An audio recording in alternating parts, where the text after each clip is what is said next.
고성이의 오피스텔.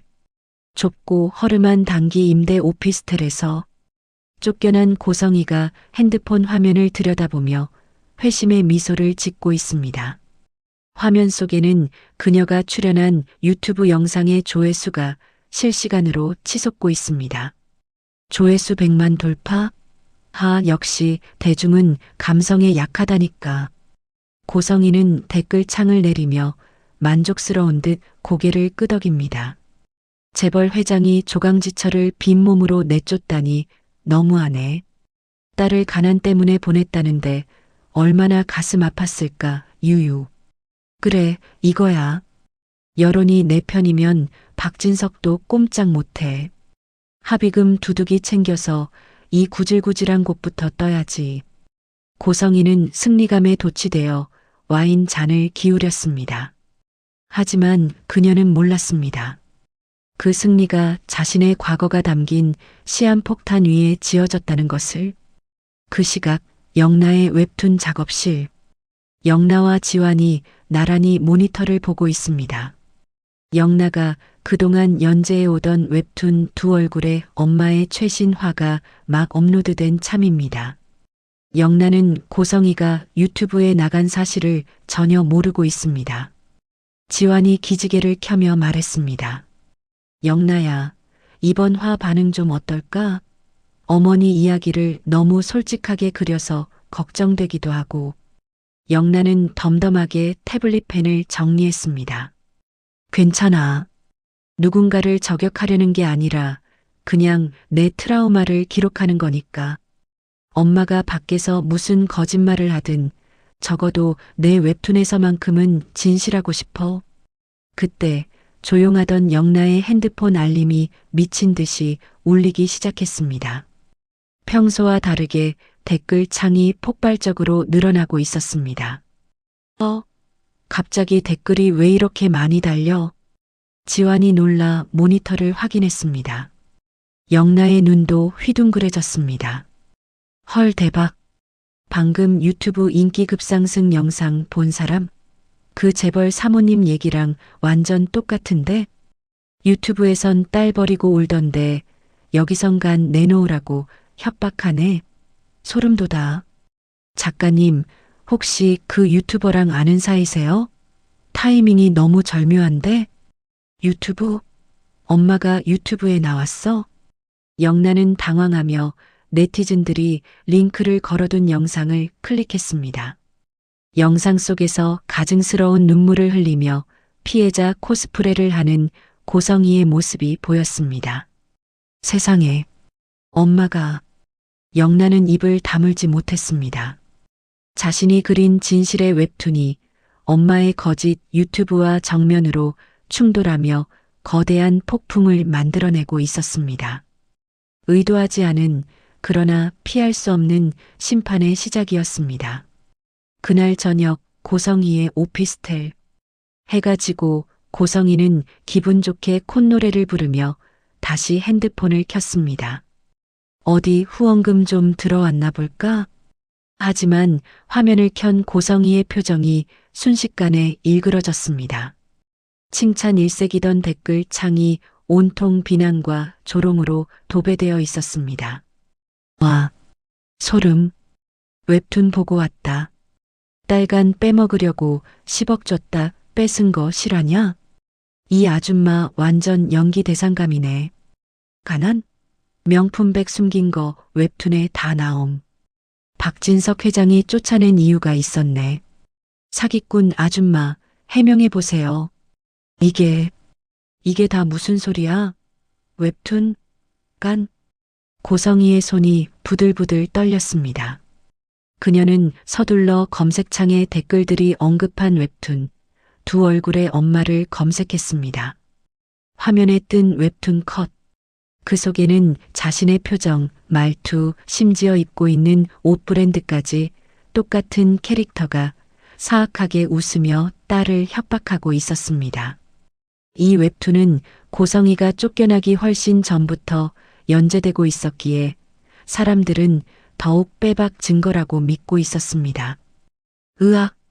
고성이는 비명을 지르며 핸드폰을 집어 던졌습니다. 박영나, 내년이 내 앞길을 막아. 영나의 작업실. 고성이가 씩씩거리며 영나의 작업실 문을 쾅쾅 두드렸습니다. 박영나, 문 열어. 안에 있는 거 다 알아. 잠시 후 도어락이 풀리고 문이 열렸습니다. 영나가 차가운 표정으로 서 있었습니다. 그 뒤로 지환이 불안한 듯 서성이고 있습니다. 고성이는 영나를 보자마자 손을 치켜들었습니다. 이 나쁜 년, 내가 널 어떻게 키웠는데 감히 내 엄마를 팔아먹어? 하지만 영나는 고성이의 손목을 허공에서 낚아챘습니다. 예전 같으면 무서워서 떨었겠지만 지금 영나의 눈에는 단단한 심지가 박혀 있었습니다. 팔아먹다니요. 억지 부리지 마세요. 영나의 목소리는 차분했고 끝까지 예의를 갖추고 있었지만 서늘했습니다. 엄마가 유튜브 나가서 거짓말하실 때 저는 그냥 제 일기장을 그리고 있었을 뿐이에요. 사람들이 진실을 알아버린 건 엄마가 뿌린 씨앗 때문이잖아요. 말 다 했어? 고성이가 영나의 기세에 눌려 뒷걸음질 쳤습니다. 제발 그만 좀 하세요. 엄마가 한 짓 세상에 팩트로 알려지는 거 어쩌면 당연한 순서 아니에요? 그게 웹툰 작가로서 그리고 엄마 딸로서 제가 할 수 있는 마지막 도리인 것 같아요. 이게 미쳤나? 당장 내려. 그 웹툰 당장 삭제해. 고성이가 악을 썼지만 영나는 고개를 저었습니다. 싫어요. 그리고 기대하세요. 다음 화는 더 재밌을 거예요. 엄마가 아빠 몰래 빼돌린 비자금 장부 이야기. 그것도 그릴 거거든요. 너 정말. 고성이는 바닥에 주저앉았습니다. 믿었던 딸, 자신의 분신이라 여겼던 영나에게 가장 치명적인 일격을 당한 것입니다. 영나는 그런 엄마를 안타깝게 하지만 단호하게 내려다보며 문을 닫아버렸습니다. 쿵! 닫힌 문 앞에서 고성이는 짐승처럼 울부짖었습니다. 다음 날 오전 슈조이 회장실. 박진석 회장이 침통한 표정으로 비서실장의 보고를 받고 있습니다. 고성이의 유튜브 폭로로 인해 불매운동 조짐이 보였던 터라 긴장감이 감돕니다. 회장님 여론이 완전히 뒤집혔습니다. 비서실장의 목소리가 의외로 밝습니다. 뒤집혀? 더 나빠졌단 말이냐? 아닙니다. 정반대입니다. 따님, 박영나 작가님의 웹툰 덕분에요. 비서실장이 태블릿 PC를 내밀었습니다. 화면에는 실시간 검색어 1위에 오른 슈조이 딸 웹툰과 긍정적인 기사 제목들이 가득했습니다. 슈조이의 반전. 재벌가 막내딸이 그린 진실의 웹툰 화제. 금수저 편견 깼다. 박영나 작가의 용기 있는 고백에 네티즌 응원 본물. 박진석은 떨리는 손으로 댓글들을 읽어내려갔습니다. 슈조이 회장님 불쌍하다. 저런 꽃뱀한테 물려서. 그래도 자식 농사는 잘 지으셨네. 딸이 개념 있고 실력도 쩐다. 웹툰 작가가 슈조이 딸이었어? 대박. 나 오늘부터 슈조이 운동화만 신는다. 작가님 돈줄 내주자. 주가는 폭락은커녕 오히려 개념 기업 이미지를 얻으며 상승 곡선을 그리고 있었습니다. 박진석은 멍하니 창밖을 바라보았습니다. 내가 틀렸던 거냐? 박진석의 머릿속에 과거의 기억이 주마등처럼 스쳐 지나갔습니다. 영나가 웹툰을 그리겠다고 했을 때 그깟 그림 나부랭이가 밥 먹여주냐, 우리 집안 망신이다라며 뺨을 때리고 펜을 부러뜨렸던 자신의 모습이 떠올랐습니다. 고성의 그 여자가 내 회사를 말아먹을 뻔했는데 내가 그토록 반대하던 영나의 그림이 회사를 살렸어. 박진석은 눈시울이 붉어진 채 책상 위에 놓인 가족사진 액자를 어루만졌습니다. 특히 영나가 어릴 때 찍은 사진에 더욱 눈길이 갔습니다. 자신이 딴따라 짓이라고 멸시했던 딸의 꿈이 가장 위기인 순간에 자신을 구원한 것입니다.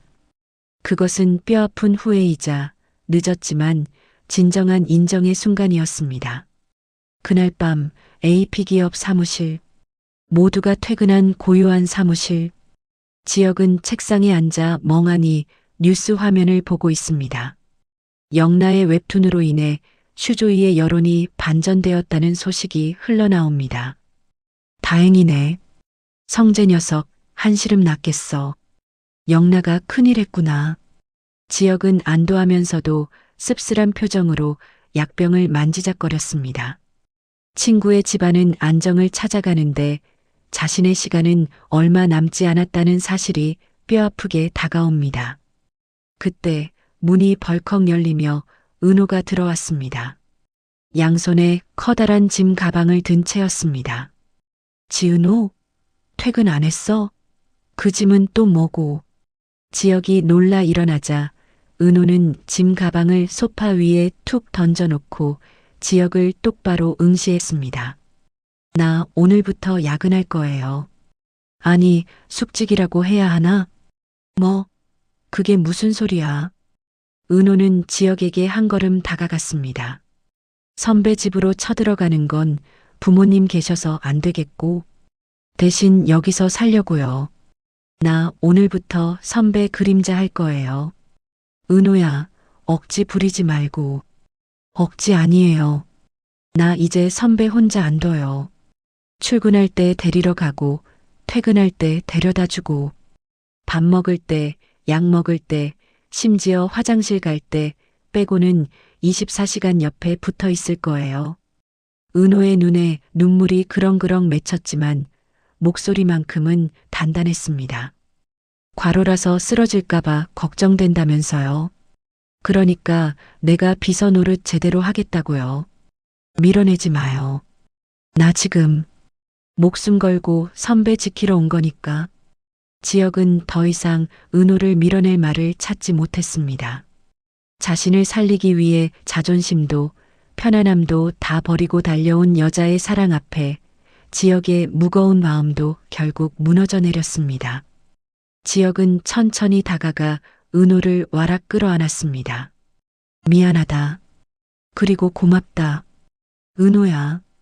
사무실에 불 꺼진 창밖으로 화려한 도심의 야경이 펼쳐지고 그 빛을 배경으로 서로를 지탱하며 서 있는 두 사람의 실루엣이 긴 여운을 남깁니다. 서울대학병원 중환자실 앞. 숨소리조차 내기 힘든 무거운 정막. 은호와 상철, 다정, 성재, 수빈이 모여 있습니다. 유리창 너머 지역은 온갖 기계장치에 둘러싸여 겨우 생명을 유지하고 있습니다. 주치의가 무겁게 입을 뗍니다. 오늘 밤이 고비입니다. 에크모. 그러니까 인공 심폐장치로 겨우 심장을 대신 뛰게 하고 있지만 이 상태가 길어지면 다른 장기들도 버티지 못합니다. 마음의 준비를 하셔야 할 것 같습니다. 다정이 비명을 지르며 바닥에 주저앉습니다. 안 돼요. 멀쩡하던 애가 왜 가요? 선생님, 제발 살려주세요. 상철도 벽을 치며 소리 없는 오열을 토해냅니다. 은호는 유리창에 손을 댄 채 멍하니 지역의 얼굴만 바라봅니다. 눈물도 말라버린 절망의 끝자락입니다. 성재가 의사의 가운을 붙잡고 매달립니다. 기증자는 정말 없습니까? 전국 어디든 상관없습니다. 제발 한 번만 더 확인해 주세요. 현재 대기 순번과 조직 적합성 문제로 기적을 바라는 수밖에 없습니다.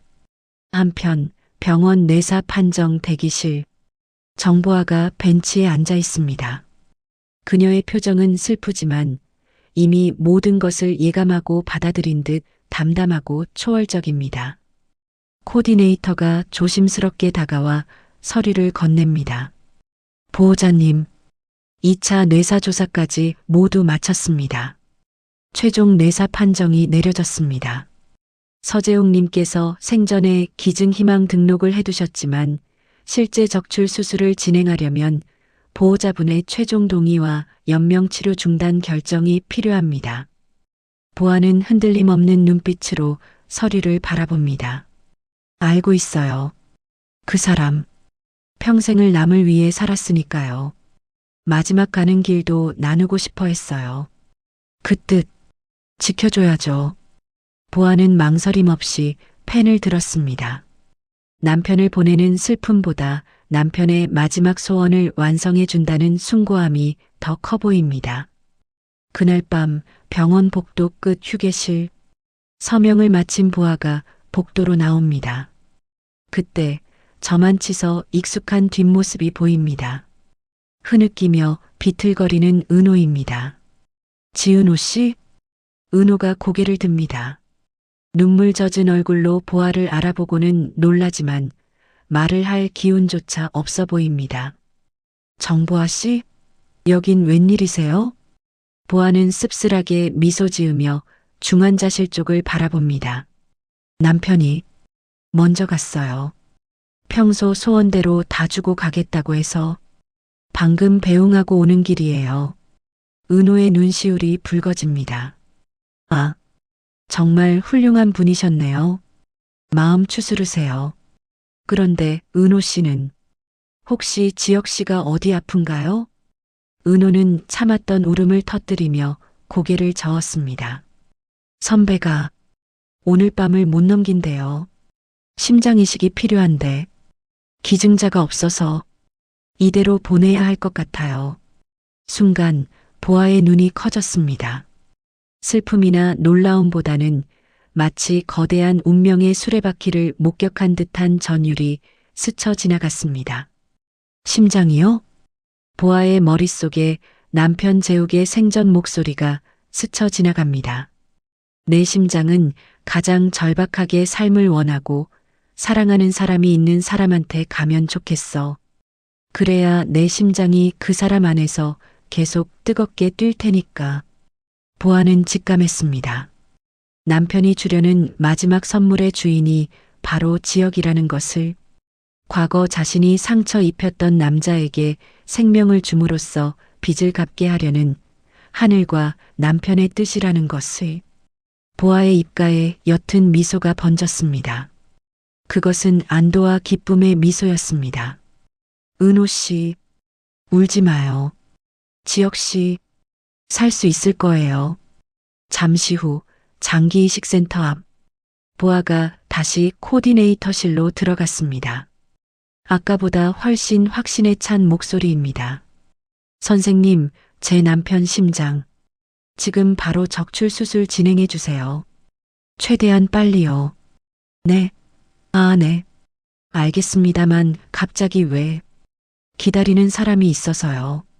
제 남편 심장이 멈추기 전에 꼭 전해줘야 할 사람이 바로 이 병원에 있거든요. 보아는 수속을 서두르며 마음속으로 재욱에게 말을 건넸습니다. 재욱 씨, 당신 정말 대단하다. 어떻게 이렇게 딱 맞춰서 나 마음에 짐 덜고 살라고 지혁 씨 살리고 가는 거야? 고마워. 정말 고마워.